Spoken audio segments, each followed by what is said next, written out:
The Rookie was released in 1990, directed by Clint Eastwood and starring Clint Eastwood, Charlie Sheen, and Raul Julia. The Rookie tells a story of a veteran detective who is assigned a rookie partner after his previous partner is killed by a car theft gang. He is determined to apprehend those responsible for his friend's death, but his new partner is not up to the task. What's going on, everyone? Welcome back to the channel.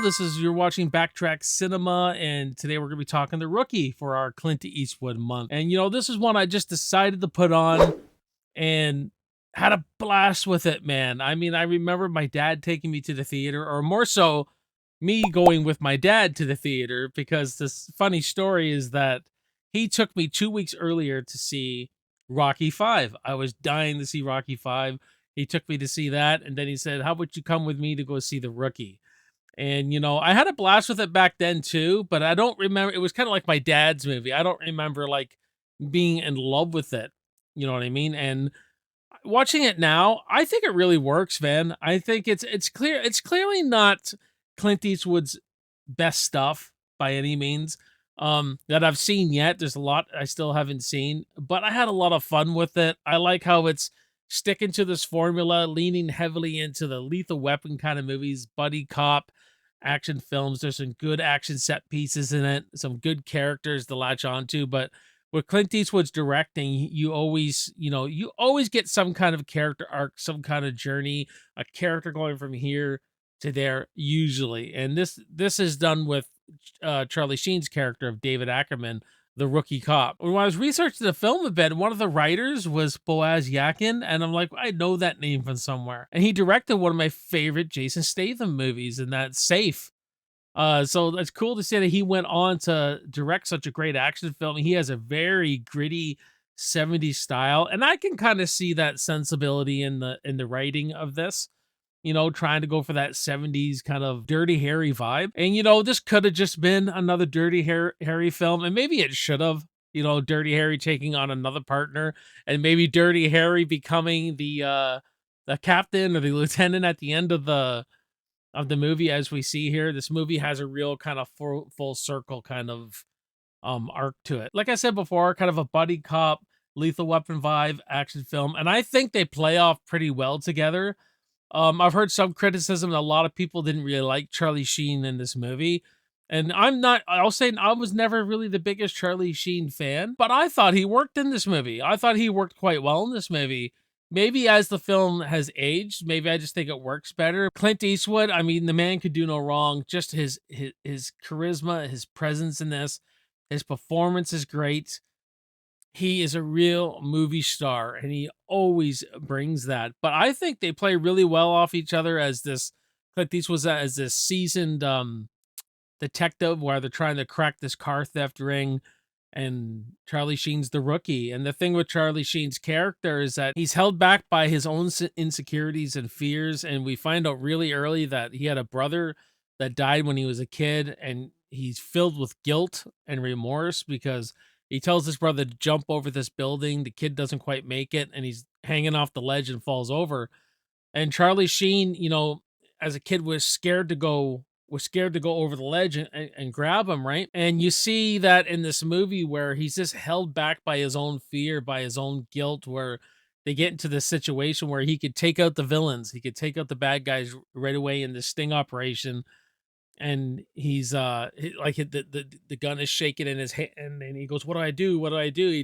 He can't make the decision, he can't act, he lives in fear. And that's his kind of character arc, and this causes them to take Clint Eastwood's character as a hostage. And then we step away from Clint Eastwood for a while, and then we're with Charlie Sheen, and then we get to go through his transformation of not living in fear anymore to becoming a badass essentially, and basically rescuing Clint Eastwood. That's what you have with all the character work that's going on. We have Clint Eastwood who's trying to avenge his partner's death at the beginning of the movie, and we got Charlie Sheen's overcoming fear. So, and these two really learn from each other, and I think they're just a really good duo, a really fun movie. Now, is Charlie Sheen the greatest he can be in this? Probably not. Maybe with a better actor or something like that. Maybe you could have got a really better performance. You would have got a better that transformation from this meek character to this badass would have been better, but it's very serviceable. I think he's very good in it. I think Charlie Sheen does have presence, you know what I mean? And he did like 5 movies in 1990. I think he's better at comedy really when he's all for laughs and everything, like what he did in Major League and the Hot Shots movies. I think he's really good as an action star in this movie, to be honest with you. I think you do get a couple good payoffs, like when Charlie Sheen goes full of badass mode early on. He got his ass kicked at this biker hangout, right? He goes in there and just torches the place down, lays down the freaking law, and I really like what he does here. Maybe a little over the top for a lot of people. I thought it worked. I was just getting on board with his character.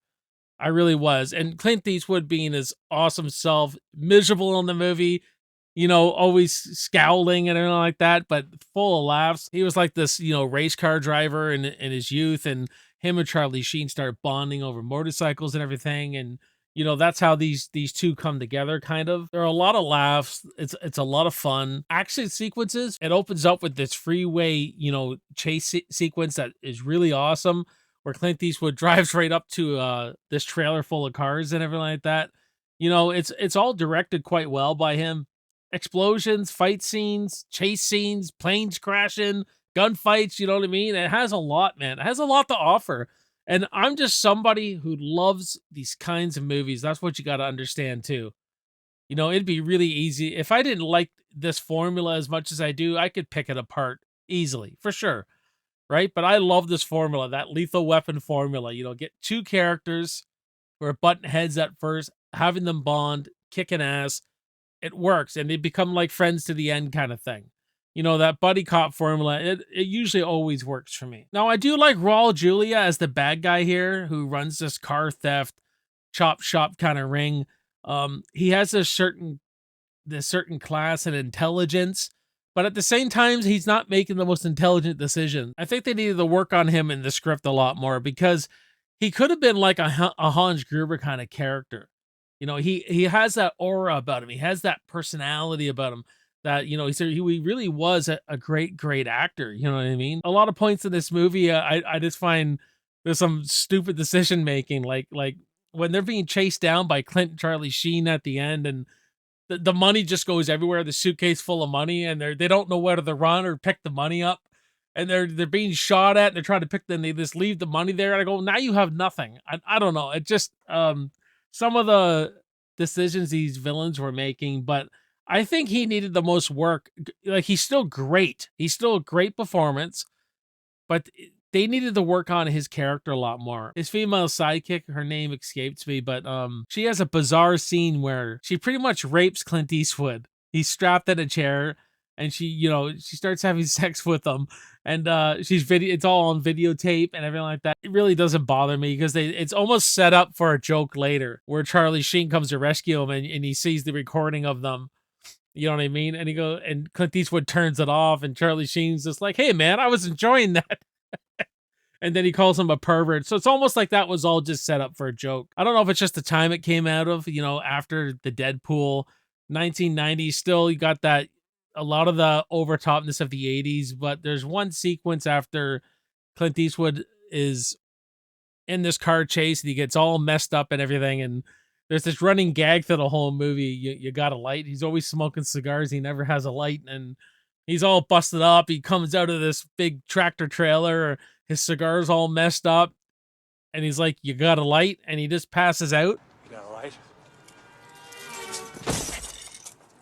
But it's very slapsticky. It's almost like out of an Ernest movie, like Ernest Goes to Camp or something like that. Very cartoony, that I feel like didn't fit the rest of this movie. The tone they were going after, because they do play it somewhat serious, you know what I mean? For a lot of this movie, and that just felt like he was a cartoon character in that moment, you know what I mean? So that's the only part. Again, just a nitpick. It's still fun. I still laughed at it, but it's just one of those things like, oh, that's something out of an Ernest P. Worrell movie, man. You know what I mean? But a fun movie, guys. A fun action movie. I would say, in this, watching it now, it is underrated. I would definitely put this on an underrated ranking of action films. I mean, you got some character work in here. You got some great action sequences. You got some one-liners, some laughs. You got some dramatic moments. you know, where I think Charlie Sheen's pretty good in this, and Clint Eastwood is really good in this. You know, a master at sitting in the director's chair and acting in his movies, man. So, yeah, I would definitely wouldn't sleep on this one if you haven't seen it. Definitely check out The Rookie. I definitely recommend it. I'm gonna give The Rookie a solid B. But what about you guys? Let me know what you think of The Rookie. Do you like it? Don't you like it? Let me know in the comments below what you think of this Clint Eastwood and Charlie Sheen action movie. And let's have a good discussion in those comments. Please subscribe to the channel if you haven't subscribed to the channel yet. So if you like this content, then hit that video right below you and go down the rabbit hole, as I always say. My name is Jason. You're watching Backtrack Cinema. I will see you next time, and I will see you in the movies. Cheers.